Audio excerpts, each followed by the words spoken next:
बिस्मिल्लाहिर्रहमानिर्रहीम। आज हम इन्वायरमेंटल केमिस्ट्री के 50 MCQ डिस्कस करेंगे। फर्स्ट वन है what are the main sources of water, surface water, underground water, sea water. तो answer is all above because all are the sources of water. Next question is what is the amount of sea water on earth. All of we know that 97% of sea water exist, therefore 97% water on earth is seawater. Question number 3, the amount of water in the form of glaciers is, it is 2%. Question number 4, drinkable water 1%. Question number 5, which water body is not included as surface water source. The question answer to this question is well. Well means कुआं, कि कुआं जो है वो ground water में आता है, surface water में नहीं आता। Characteristics of water that prevents lathering production with soap, हमें पता है कि हार्डनेस ऑफ वाटर करेक्टरिस्टिक्स है। Question number 7, hardness is due to the presence of salts of heavy metals like number 1 calcium, number 2 magnesium. The answer is both because both heavy metals can cause the hardness of water. Question number 8, temporary hardness is also called carbonate hardness. Simple answer. Temporary hardness can be removed by boiling. Easy. When we boil temporary hard water, dash precipitates out. Answer is calcium carbonate because calcium bicarbonate is the agent that is present in hard water and calcium carbonate precipitates out. Question number 11, when we boil temporary hard water, dash gas is evolved because calcium bicarbonate is present, so carbon dioxide precipitates out. Permanent hardness is due to dash of calcium, magnesium and iron sulfates. जो होती है temporary hardness वो होती है carbonates की वजह से और परमानेंट हार्डनेस सल्फेट्स की वजह से। Next is 13, degree of hardness is expressed as equivalent of calcium carbonate.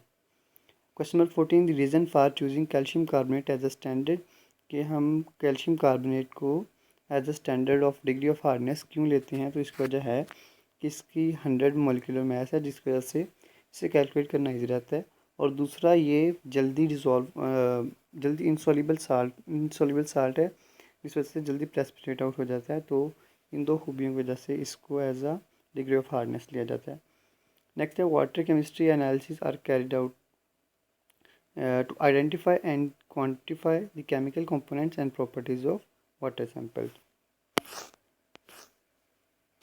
Question number 16, type and sensitivity of analysis depends upon purpose of analysis and anticipated use of analysis. जिस तरह का analysis चाहिए और जिस मकसद के लिए चाहिए उस हिसाब से हम उसको करते हैं। Chemical water analysis is carried out on industrial water, river water, ground water, all above. Answer is all above because हम किसी पे भी एनालिसिस कर सकते हैं। In water treatment plants taste and odour can be detected at very low concentration by. Correct answer is organoleptic methods. These are techniques that can be used to check taste and odor. Question number 19, environmental water samples are taken routinely and analyzed to ensure that water remains unpolluted. Okay हो गया। Question number 20, harmonised monitoring scheme is used in river system in UK. Parameter analysed during environmental analysis will be highly dependent on local environment. जो local environment है उसी से सारे parameters जो हैं वो डिपेंड करेंगे। Question number 22, typical parameters for ensuring unpolluted surface water are, pH भी करती है, कॉन्सेंट्रेशन भी होती है और केमिकल ऑक्सीजन डिमांड जिसे सीओडी बोलते हैं वो भी होता है। सरफेस और ground water abstracted for drinking must be capable of meeting rigorous chemical standards because जो वाटर को प्योरीफाई किया जाता है तो ये स्टैंडर्ड्स को मद्देनज़र रखा जाता है। टेस्ट एंड एडर्स इसके अंडर ही आते हैं, इसलिए इनको अलग अलग सेलेक्ट करना नहीं चाहिए। 24, in addition to normal suite of environmental chemical parameter, other parameters are अगर हम नॉर्मल पैरामीटर्स पीएच और टेस्ट अडर को छोड़ के बाकी देखें तो उसमें हार्डनेस आता है, उसमें ऑयल्स आते हैं, और ये फिर ऑल ऑफ द अबव सारा कुछ आ जाएगा। अच्छा जी, एक टेक्निक है जिसे बोलते हैं real time organic profile regulation scheme.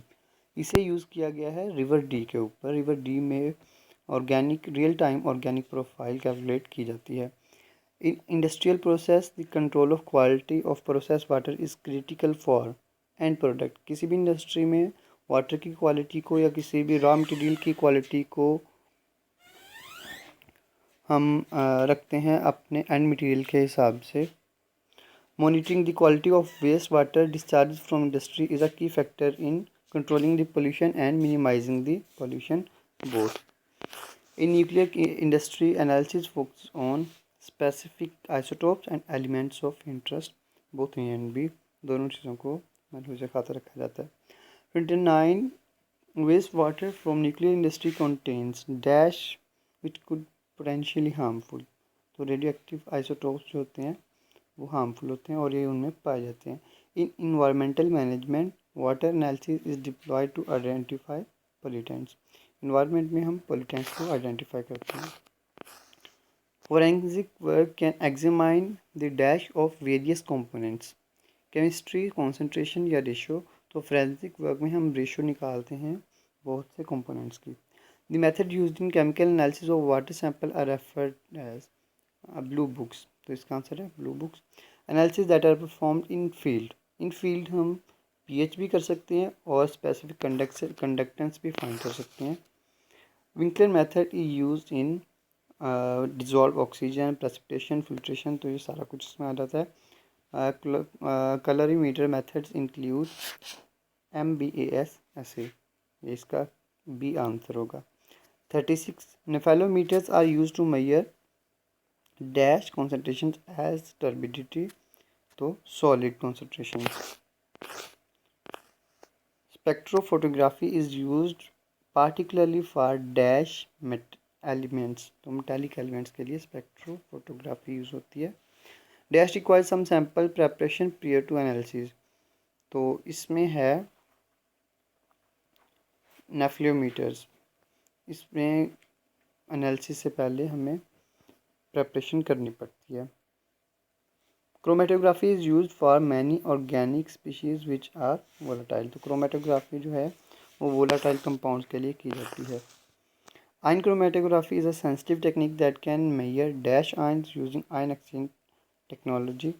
तो उसमें लिथियम आयन भी आ सकते हैं, अमोनियम भी, सोडियम। तो all of the above answer होगा।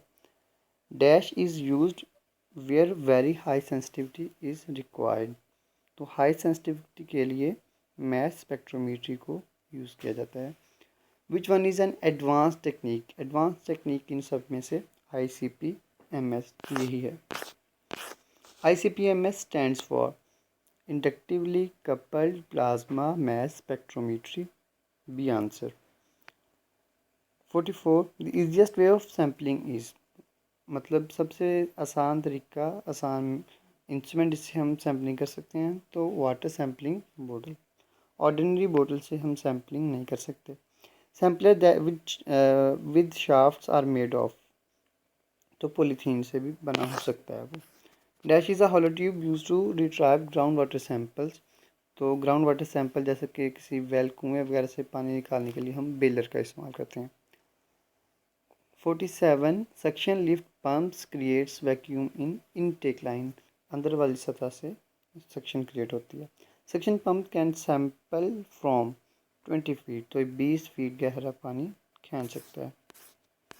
Vacuum effect can cause water to lose some dissolve gases. तो डिजॉल्व गैसेज जो हैं वो इसमें से ख़त्म हो जाएंगी। Most advance sampling instrument is airlift sampler.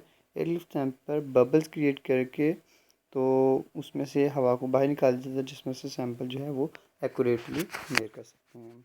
तो ये हमारे 50 MCQs। खुदा हाफिज़।